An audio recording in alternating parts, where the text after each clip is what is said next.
B'investiment ta' aktar minn €90,000, kumpanija tal-karozzi ġabet l-ewwel Vann Lussuż tat-tip Mercedes Benz E-Vito li jaħdem bl-elettriku. Dan huwa l-ewwel wieħed tax-xorta tiegħu f'Malta. Il-Ministru għall-Ambjent Farrugia li kien preżenti għall-preżentazzjoni ta' dan il-vann qal li din l-inizjattiva hija eżempju ċar ta' kif is-settur privat jista' jinsa biex ikollna arja iżjed nadifa. Stqar li trasport iħalli impatt fuq il-livelli tal-emissjonijiet fl-arja u tenna li l-Gvern diġà qed jagħti l-inċentivi u se jkompli jsaħħaħ dawn l-istess inċentivi.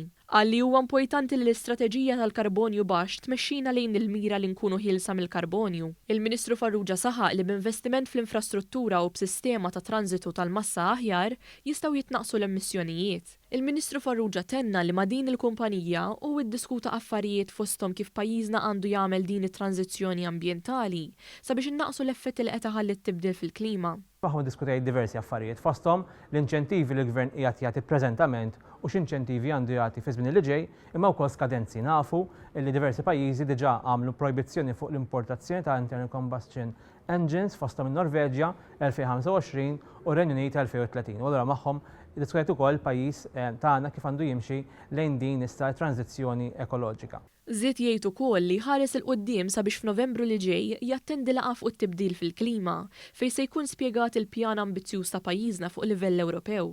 Min-naħa tiegħu id-direttur maniġerjali tal-kumpanija Darren Zarb stqar li waħda mill-aktar prijoritajiet tal-kumpanija hija li tkun tassew ħabiba tal-ambjent u dan l-investiment huwa eżempju ħaj tal-isforzi li qegħdin isiru.